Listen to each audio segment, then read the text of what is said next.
É, eu sou Rodrigo Ferrari, sou carioca da Tijuca.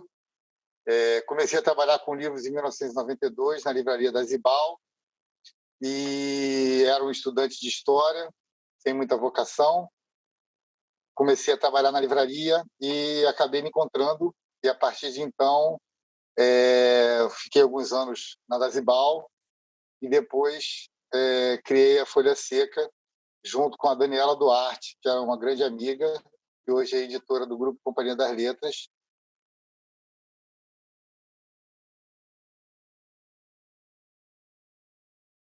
Bom, eu sou tijucano, né? Meus pais, minha mãe é professora, meu pai é advogado. Eu sempre fui muito ligado aos livros. Em casa a gente sempre teve muitos livros. Um programa familiar após os almoços dominicais era visitar uma livraria. A gente sempre tinha liberdade para nessa hora comprar os livros que quisesse. E então os livros sempre foram personagem muito importante na minha existência ao longo do tempo. Mais tarde, quando eu fui para a faculdade e tal, eu comecei a me interessar por leituras em geral. Um livro que me marcou bastante foi O Tempo e o Vento, do Érico Veríssimo. Meu nome é Rodrigo em função dos personagens do livro, né, da trama, e essa história sempre me acompanhou um pouco. E quando eu li O Tempo e o Vento, eu não parei mais. Então, assim, eu acho que um pouco da entrada do livro foi por aí. Não, pois é, eu tenho uma ligação muito forte na minha vida também com o futebol, né? Acho que o futebol foi muito importante também para me aproximar das leituras. Eu comecei a me interessar por revistas especializadas em futebol, comecei a ler jornal através da parte de esportes, e isso sempre foi uma predileção muito grande minha. Eu sempre gostei muito de literatura. Hoje em dia eu acho que eu gosto muito de policiais, mas eu gosto basicamente de ler livros sobre futebol, sobre música, sobre os temas que eu gosto de conhecer, né? Então, acho que assim, na minha infância foi muito importante esse contato através da crônica esportiva.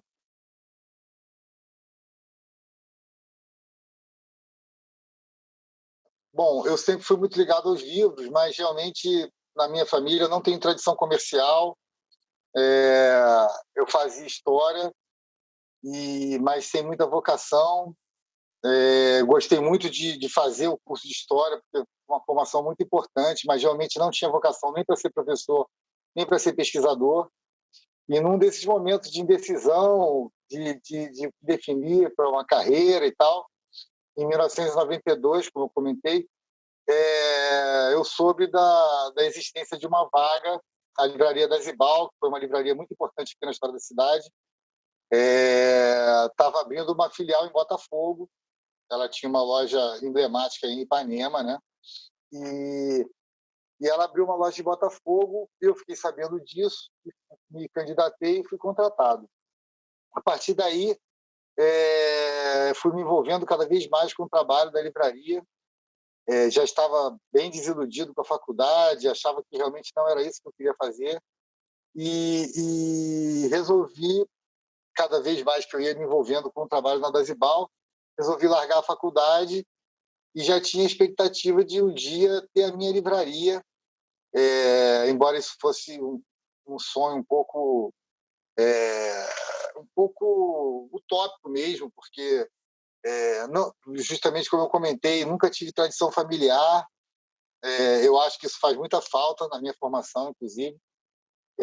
Mas realmente na Dazibal eu me encontrei, fiquei muito amigo dos donos, que até hoje são pessoas muito queridas e muito importantes na minha formação.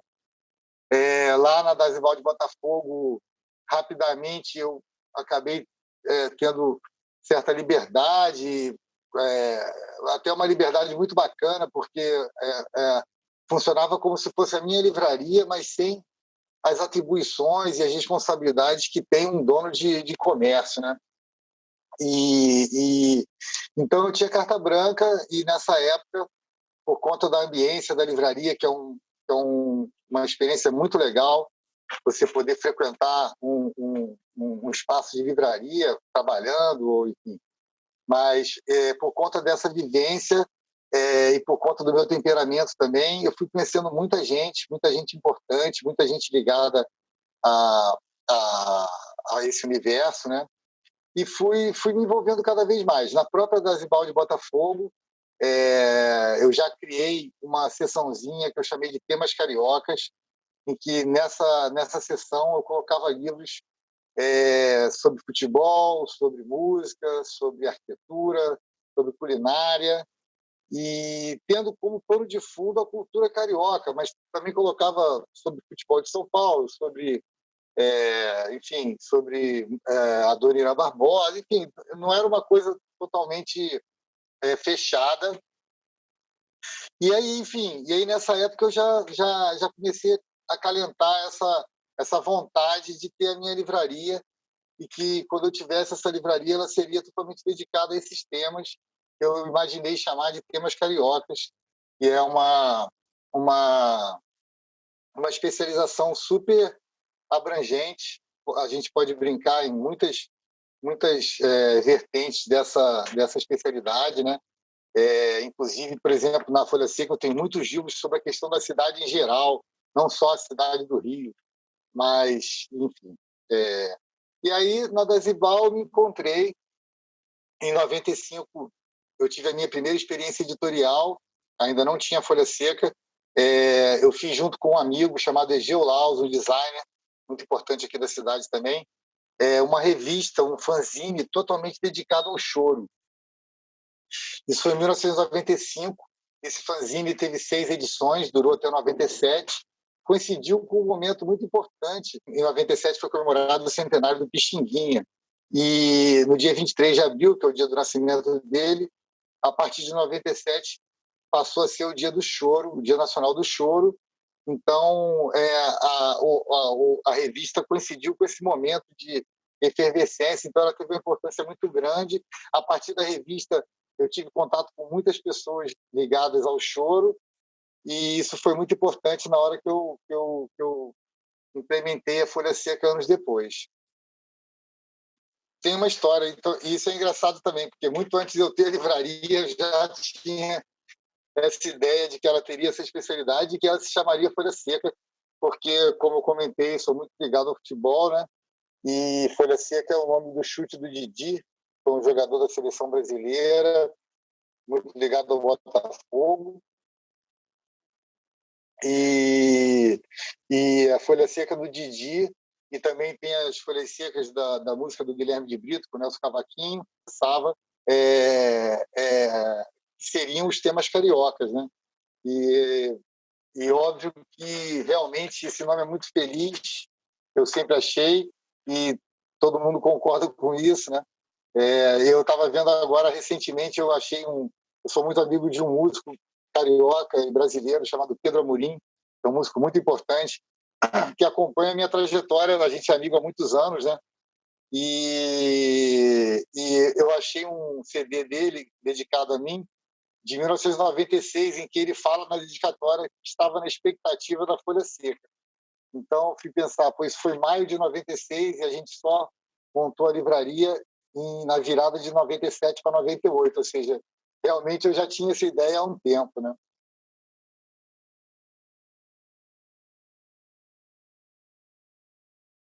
Na verdade, eu tenho um ídolo na história das livrarias e das editoras, que é o Francisco de Paula Brito, né, que é um livreiro primordial carioca. Ele nasceu em 1809, um ano depois da chegada da família real no Brasil, né, um ano depois da instituição da impressão no Brasil, né. Então a história dele se confunde com a história do livro. E ele era um livreiro, né, ele era um tipógrafo e compra uma casa de chá, como diziam na época, e depois monta tipografia, monta editora, tem jornais, tem editora, enfim. Então ele sempre foi um norte para mim. E essa tradição carioca do livreiro fazedor de livros é uma coisa que é meio natural. Então a gente abriu a Folha Seca em 98, né? Eu e a Daniela Duarte, nós dois com formação de historiadores, né? Ela formada e eu já tinha abandonado a faculdade, mas, enfim, estudei História, né? A gente não tinha nenhuma vivência editorial. Eu já tinha essa vivência como livreiro, já tinha tido essa experiência com a revista Roda de Choro, mas que foi um fanzine bem diferente de fazer uma edição de livro, né? E por conta da ambiência da livraria e das nossas amizades, né? A gente era muito próximo do Hermínio Belo de Carvalho, de quem somos próximos até hoje, ainda bem. E o Hermínio ia muito à livraria, já ia desde a Dasibal, foi conselheiro editorial da revista Roda de Choro, muito importante na minha formação também. O Hermínio queria editar um livro de poemas dele e queria reeditar um livro de crônicas, e estava sem editora, enfim, já tinha tido umas experiências que enfim, ele começou a falar muito disso, e a gente meio receoso e tal, mas enfim, por conta dessa influência dele, a gente em 99 lançou um livro de poemas dele chamado Contradigo, e um livro de crônicas chamado Cartas Cariocas para Mário de Andrade, que eram cartas imaginárias que ele tinha escrito para o Mário, que era um ídolo dele, né?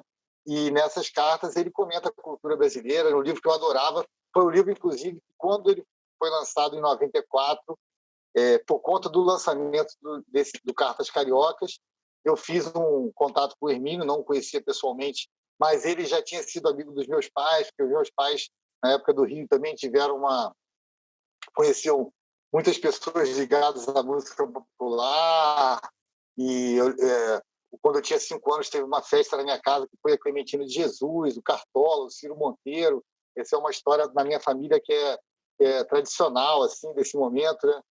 Minha mãe não sabia de nada e meu pai começou a trazer gente, de repente, ela abrindo a porta e recebendo ícones da música brasileira, minha mãe quase teve um troço.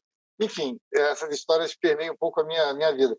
E o Hermínio eu conheci por conta do lançamento do Cartas Cariocas da primeira edição. E nesse momento a gente já era muito próximo, e ele incentivou muito a gente fazer isso. E aí, em 99, a gente começa com a Edições Folha Seca. Eu já era amigo do Ney Lopes também, por causa da revistinha Roda de Choro, e também conheci o Ney na Dasibal. Um dia o Ney Lopes entrou na livraria, eu adorava a figura do Ney, e como eu sempre fiz também, que é uma característica minha, eu já vou lá e me apresento, falo que gosto e tal. E o Ney, para minha surpresa, já tinha ouvido falar da revistinha de choro e já tinha um artigo pronto para a revista, então nós ficamos amigos ali naquele momento. Em 99, o Ney também quis lançar um livro de crônicas, também quis lançar com a gente. Então a gente inaugurou a editora em 99, no século passado ainda, que coisa, e em grande estilo, com 2 livros do Hermínio Belo de Carvalho e um do Ney Lopes. Ao longo do tempo, a Daniela Duarte, minha ex-sócia, se mostrou muito mais um perfil de editora do que de livreira. Eu sempre fui mais livreiro do que editor, embora eu goste muito de editar. E aí a Dani acabou que em 2009, 10 anos depois, ela resolveu se dedicar só às edições, saiu da Folha Seca e foi trabalhar, e está com uma carreira brilhante, é uma editora fenomenal, inclusive, se é que eu posso dizer agora isso. E ela, enfim, aí ela saindo, eu continuei com a livraria e também continuei com a editora, que, na minha visão, é um braço da livraria. Eu não tenho uma necessidade de fazer tantos livros por ano. Eu faço os livros geralmente em parceria com os autores que são meus amigos, geralmente e tenho um cio muito grande com o catálogo. Não edito livros só porque tem a verba para serem feitos, mas necessito da verba. Então, assim, eu tenho uma política de fazer os livros em parceria, porque não tenho como empresarialmente bancar uma edição comercial.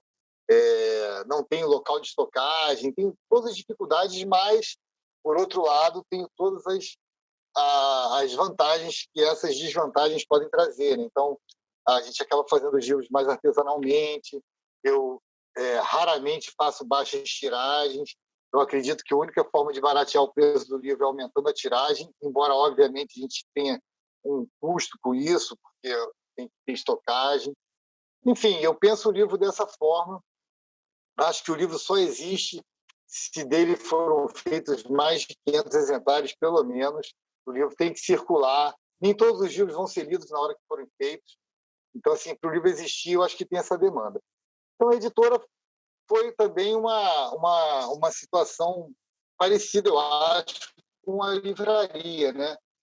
As coisas foram levando a gente para essas situações e hoje eu só posso olhar para trás e me sentir muito gratificado pelas amizades que eu amealhei nesse tempo todo. A livraria só existe por conta dessas amizades, inclusive agora na pandemia eu só estou podendo respirar tranquilo nesse momento tão difícil para todos por conta dessa rede de solidariedade que existe em torno da livraria e que a gente conseguiu mobilizar nesse momento de pandemia.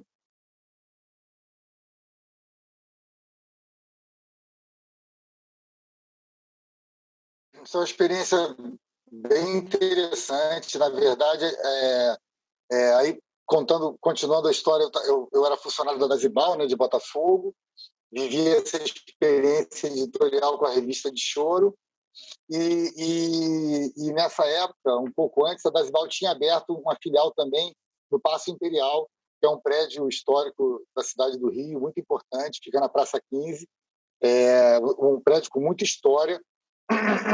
E eu fui deslocado para trabalhar nessa filial. E aí eu tenho certeza que nessa época, mais firmemente ainda, eu fiquei com a vontade de ter minha livraria. Inclusive, durante muitos anos, eu sonhei que a Folha Seca ia ser no Paço Imperial, mas acabou não sendo, enfim, não tem problema. É, enfim, aí na passagem de 97 para 98, a Dasibal já não vinha bem empresarialmente, né? E eles também tomavam conta de uma lojinha que funcionava dentro de um centro de arte da prefeitura aqui do Rio, na Praça Tiradentes, chamado Centro de Arte Eletricida.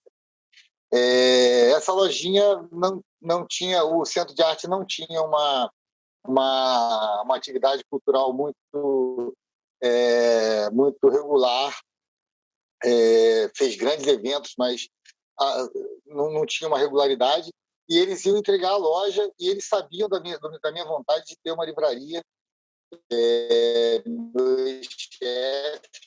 Meus ex-chefes, e perguntaram se eu queria administrar aquela livraria e tocasse por minha conta. Né? Enfim, aí nessa época eu chamei uma amiga que era historiadora, que tinha feito história comigo, Daniela Duarte, que também tinha vontade de ter uma livraria. A gente conversava muito sobre isso.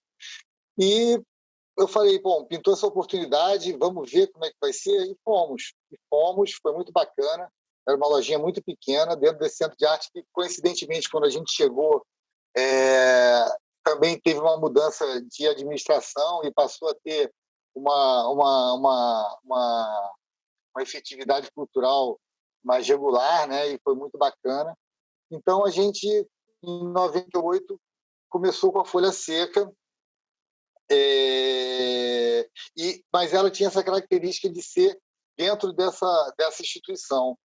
Então, havia alguns problemas em relação a isso, de liberdade de fazer as coisas, mas tinha muitas facilidades também. A gente tinha, obviamente, outras preocupações, sempre foi uma apreensão. Enfim, eu não tenho essa tradição comercial, familiar, então não é fácil você resolver abrir uma loja, ainda mais na rua. Então, havia uma certa reserva em relação a isso. Ao mesmo tempo, uma vontade enorme de ter uma vitrine, de ter uma livraria mesmo, porque ali ficava parecendo que era uma atividade do próprio centro. Né? Mas foi um momento muito bom. A gente ficou lá de 98 até 2003, e lá a gente conseguiu criar um ambiente totalmente voltado para o que a gente chamava de temas cariocas.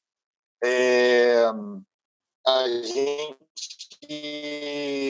conheceu muita gente lá. Eu já trazia uma bagagem da Dasibal, mas na Folha Seca a gente conheceu muita gente ali, era um centro de arte também muito bacana. Na época a administração era da Wanda Clabin, ela fez muita coisa legal lá. E a gente começou com essa comodidade. Em 2003, a gente ficou sabendo que tinha uma loja para alugar na Rua do Ouvidor. E hoje em dia a gente olha para trás e pensa, pô, a Folha Seca só podia ser na Rua do Ouvidor, tem tudo a ver, sei lá, parece que foi uma coisa completamente arquitetada. E não foi. Foi uma coisa muito aleatória. A gente tinha uma vontade de ter esse espaço na rua, mas tinha muito medo. A gente achava que a nossa passagem pelo Centro de Arte já tinha dado realmente muito tempo e já tinha uma limitação ali. A loja era muito pequena também. A gente já tinha editora. Depois eu falo um pouco da editora, mas a editora é uma experiência um pouco anterior também em relação à saída para o ouvidor, né? Enfim, em 2003 a gente criou coragem, achou essa loja, alugamos o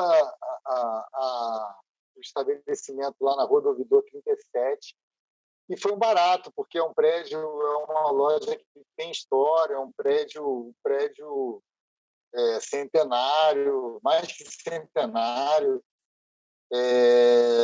E essa chegada à Rua do Ouvidor fez com que a gente realmente se encontrasse um pouco com uma história que agora a gente consegue deslumbrar, né? Falando sobre ter uma loja de rua, ainda mais uma livraria, foi bem bacana ir para a Rua do Ouvidor naquele momento. A Rua do Ouvidor sempre foi uma rua muito glamurosa na história da cidade, mas não esse pedaço que a gente está. O pedaço da Rua do Ouvidor mais famoso, que no século XIX, XX, teve as confeitarias, enfim, as joalherias, era um pedaço mais da 1º de Março para lá, né? Em direção a Rio Branco e a Praça Tiradentes. Esse pedaço da rua de cá sempre foi mais dedicado ao mercado de peixe. E na época que a gente foi para lá, em 2003, o pedaço estava bastante castigado, não era muito frequentado, e, coincidentemente, a gente chegou e outras experiências vieram também, e a gente viveu um momento muito bacana de efervescência ali, quando a Rua do Rosário também, o professor Carlos Lessa, que faleceu recentemente, implementou uma política de recuperar casarões antigos ali na Rua do Rosário, e foi muito bacana essa experiência com vários estabelecimentos ali. A gente tinha um quadrado ali de cultura muito legal.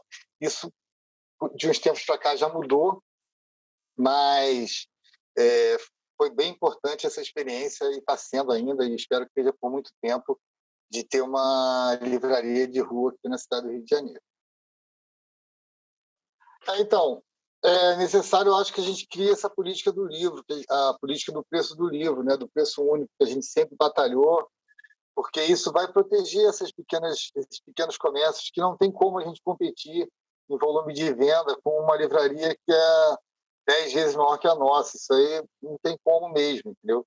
Então, assim, essas pequenas livrarias estão sendo valorizadas, mas elas precisam também que haja uma política para que elas existam. Não adianta a gente gostar, porque ainda tem muito isso. Uma parte do mercado do livreiro tá tomado por por esses comércios que nem são livrarias, né? Então, isso é uma dificuldade, mas eu acho que isso é uma tendência. Acho que o público da livraria precisa ter esse atendimento mais especial do livreiro, ele tem necessidade disso. Agora, óbvio que hoje em dia, com essas mudanças todas, isso está muito diluído, né? Então, você conseguir manter um trabalho de excelência numa livraria sem ter venda, sem ter renda, é muito complicado, entendeu? Então, você tem que... Eu mesmo sou um exemplo disso.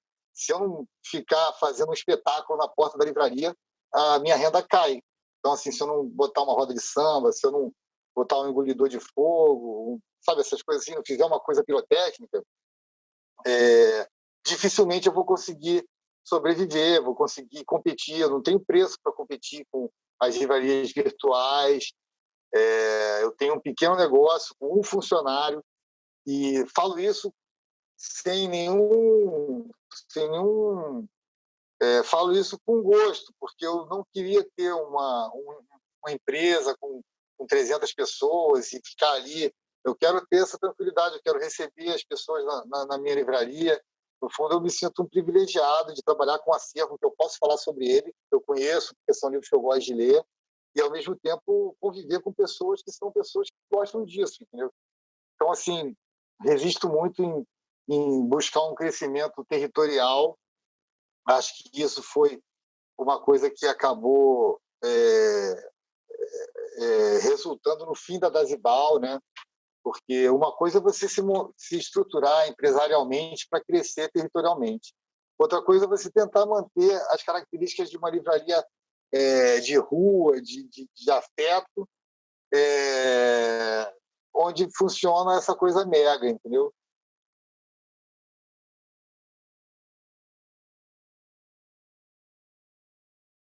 Por conta dessas amizades que eu sempre cultivei,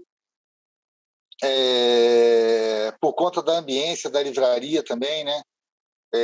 Na Dasibal, por exemplo, antes da experiência da revistinha Roda de Choro, que foi essa de 95, ela só existiu por conta da minha convivência com pessoas como Hermínio Belo de Carvalho, Ari Vasconcelos, Maurício Carrilho, Pedro Amorim, pessoas que eu conheci nessa convivência da livraria.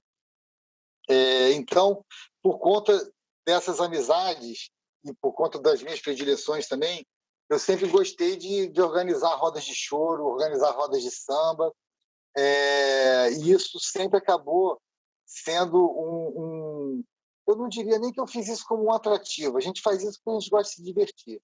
Mas é óbvio que quando a gente acoplou aos lançamentos que a gente fazia, aos encontros que a gente fazia com escritores, quando a gente acoplou a festa e o samba, isso foi uma sinergia muito, muito legal, né? Então, assim, virou uma marca registrada da gente esses encontros, que obviamente agora com a pandemia nós não estamos nem abrindo, a gente está mantendo a quarentena, vamos ver até quando a gente, enfim, a gente não sabe quando vai poder voltar, né? Mas isso é uma preocupação muito grande, justamente porque a gente funciona muito mais como um local de encontro, que obviamente é um comércio, obviamente eu preciso vender os livros, obviamente isso é uma preocupação, mas a gente funciona muito na base desses encontros, né? Então, acho que assim, não sabemos como vai ser a volta, mas eu antevejo alguns problemas nesse aspecto. Óbvio que a gente, quando puder, a gente vai voltar a fazer tudo que a gente já fazia antes. E aí, tentando lembrar algumas situações interessantes que aconteceram, são 22 anos só de Folha Seca, fora os tempos de Dasibal, né? Então, tenho muitas histórias muito bacanas. Eu lembro, por exemplo, de um lançamento legal que a gente fez já na Rua do Ouvidor, de um livro sobre o Padeirinho. Padeirinho foi um compositor muito importante da Mangueira, aqui no Rio de Janeiro, e um grande amigo, que não era meu amigo ainda, mas essa é uma característica da livraria, quando a gente se conhece, a gente acaba ficando amigo íntimo, né? Então, um grande amigo já falecido, grande jornalista e publicitário Franco Paulino, escreveu um livro sobre o Padeirinho, e, obviamente, que a gente fez uma roda de samba em frente à livraria. Nessa época, as rodas de samba ainda não estavam ali naquele pedaço tão famosas, a gente acha, se eu puder dizer assim, tão famosas, né? Mas, se não me engano, isso foi em 2005. 2005. Eu acho que as rodas começaram a se intensificar a partir de 2007, embora eu já fizesse esses encontros também no Hélio de Sica lá atrás, né? Mas nesse lançamento do Franco Paulino sobre o Padeirinho, de repente chegou o Paulinho da Viola, que era, na verdade, e é muito amigo da minha ex-sócia, Daniela Duarte, e também meu conhecido, enfim, mas não era um frequentador habitué. E o Paulinho foi lá, porque, enfim, amigo do Franco Paulino e tal.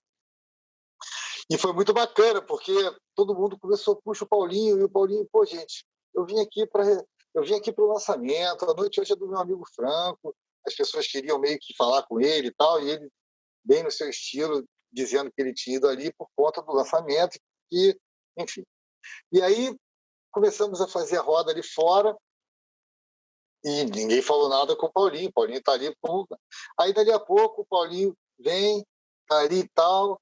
Aí vai chegando, e foi muito bacana que ele estava com o livro que ele tinha recebido de presente embaixo do braço, e ele fala: pô, desculpa, posso tocar uma zinha? Aí todo mundo, pô, claro. Na época, o Gabriel, que hoje, pô, isso foi em 2005, né?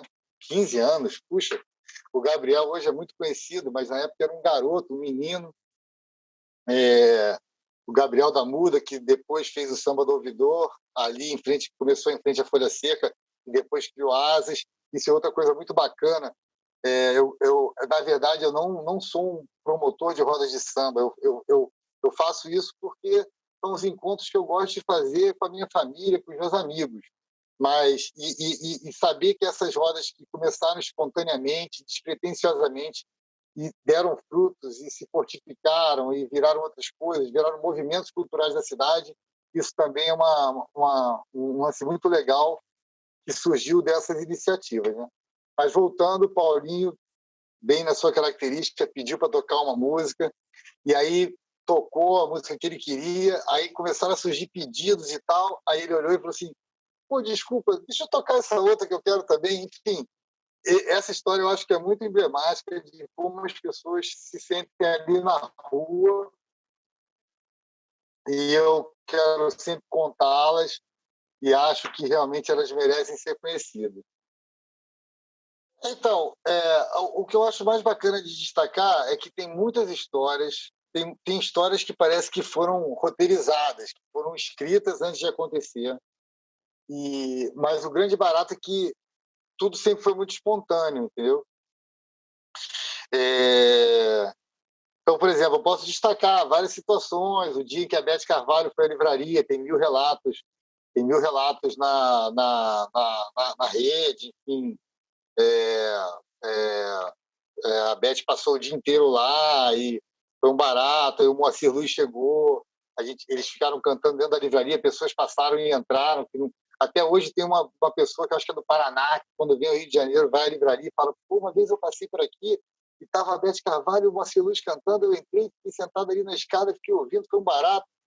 Enfim, essas coisas que acontecem, né, que são muito legais. Tem uma lenda, que já virou uma lenda urbana também, que eu já tentei no início desfazer, mas que eu não consigo desfazer mais. As pessoas acham que a livraria Folha Seca ela é muito antiga. Alguém falou isso, que ela era a mais antiga livraria. Ali nesse pedaço da Rua do Ouvidor, é um pedaço que vão muitos guias de turismo, né? Professores de guias. Então, às vezes eu fico ouvindo eles falarem e eu fico, não é, enfim. Mas como isso já virou já entrou para um anedotário até, entendeu? Eu acho bem legal. Tem gente que acha que a livraria era da época do Machado de Assis. E isso é uma coisa que foi vindo com essas confusões que as pessoas vão fazendo, a sinergia que a gente tem com esses assuntos, a reverência que a gente tem com a obra do Machado. Tem uma prateleira, uma prateleira na livraria só sobre o Machado de Assis. A gente tem uma parte grande sobre crônica, enfim. E essas histórias que eu acho que valem a pena mesmo na livraria, e eu tenho muito orgulho de ser personagem delas também. Tem umas que já criaram vida e que não tem mais jeito da gente desfazer, e isso é legal, porque, inclusive, essa história de ser a mais carioca das livrarias, óbvio que eu sempre falei isso, mas não fui eu que criei isso. Eu sempre falava isso muito da Rua do Ouvidor, que era a mais carioca das ruas. Mas essa história da livraria mais carioca foi como se fosse uma lufadinha de vento, assim, uma poeirinha que vai indo, e acaba virando uma coisa maior. E hoje é bem bacana que a gente esteja com isso estruturado, e enfim, eu acho bem legal isso aí.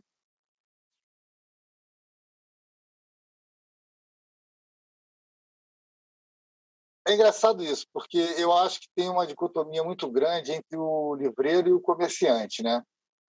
São coisas que eu, inclusive, ao longo do tempo, tenho tentado, acho que lido melhor hoje com isso, mas são coisas bem difíceis de administrar essa dicotomia. Então, assim, como livreiro, eu me sinto muito realizado. Como comerciante, eu acho que me faltam várias características, poderia dizer assim. Então, meu dia a dia na livraria foi pautado muito por esse pano de fundo cultural, né?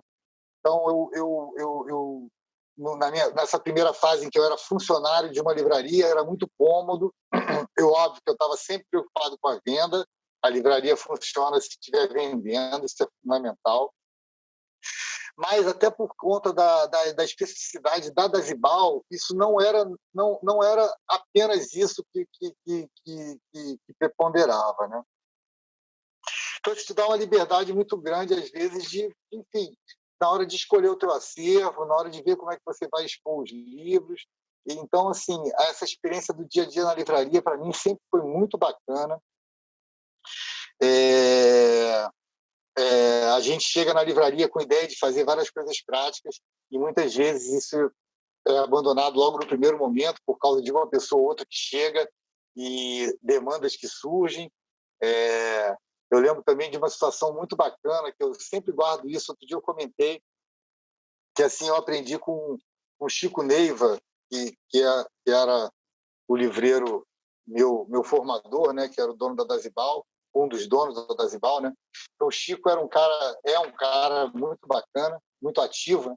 Às vezes o Chico chegava na livraria, geralmente ele não abria, chegava depois um pouco, e ele chegava e começava a mexer mexer em toda a situação espacial da livraria, pegar a mesa da frente e botar para trás, pegar a mesa daqui e botar para lá, e mexer os livros daqui, mudar a estante, não sei o quê. A gente, às vezes, ficava o dia inteiro nessa faina de ir para lá e para cá e para cá. E no final do dia, quando a gente conseguia fazer isso, geralmente eram dias que não tinham muito movimento, porque quando tem movimento na livraria, você acaba não tendo muito espaço para isso. No final desse dia, geralmente não tinha vendido nada, mas a gente estava esgotado de fazer esse trabalho manual, né? E o Chico falava para mim, pô, hoje eu trabalhei pra caramba. Geralmente a gente ia tomar uma cerveja, fazer alguma coisa depois do expediente, e com essa sensação de dever cumprido. E isso sempre me marcou. E no início eu até não entendia bem, porque era um dia que eu não tinha tido fruto nenhum, que a gente não tinha vendido nada. E o trabalho da livraria tem um pouco isso. Tem dias que você trabalha a beça e não tem rendimento nenhum. E no outro dia uma pessoa entra e leva 1000 pratas e você em 2 minutos faz uma venda que é super proveitosa para a livraria. Então essa gangorra e essa balança fazem parte do dia a dia do livreiro, né? Eu gosto muito às vezes, eu geralmente faço todas as minhas coisas práticas do dia, eu faço na hora que eu chego, faço o banco, faço não sei o quê, faço as coisas, e depois eu fico esperando as pessoas chegarem para, enfim, pegar algum livro, querer comprar um livro e tal, e isso que é o barato do meu dia a dia, né? Então, acho que nesse momento eu tento deixar a casa arrumada para receber as pessoas. E meu dia a dia geralmente é assim, buscando um livro, tentando fazer um contato com uma distribuidora ou outra, recebendo encomendas e planejando os eventos que acabam sendo a razão de ser da Folha Seca, porque realmente a gente não existe só para vender livros, embora isso seja nosso objetivo diário, né? Uma discussão difícil, né? A gente está vivendo um momento difícil em todas as esferas, né? Mas o livro sempre foi um objeto muito vilipendiado, na minha visão, inclusive pela cadeia do livro, né? É um objeto que todo mundo gosta, mas que também não é um objeto muito de consumo, embora quem goste de livros goste muito de consumir isso, né? Eu acho que os rumos da política nacional também não ajudam. Realmente não faz parte dos planos desse desgoverno incentivar nenhuma política cultural que dirá em torno do livro. Então, acho que isso vai dificultar muito a nossa trajetória. Ao mesmo tempo, eu acho que o livro vai sempre resistir como objeto, como mídia, entendeu? Acho que existem outras mídias que não são o livro, que estão competindo com o livro mas acho que são outras coisas, né? Então, nosso desafio agora vai ser crescer e continuar existindo sem se descaracterizar, tentar resistir a esses ataques de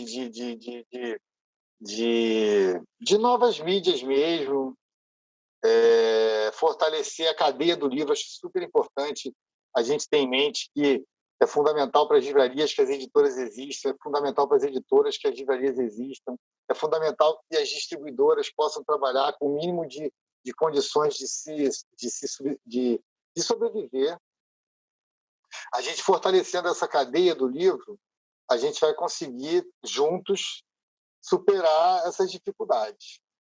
Agora, realmente, a gente vai ter que ser muito idealista, ser ético. Isso vai ser bem difícil. Eu vejo que a gente vai ter muitas dificuldades.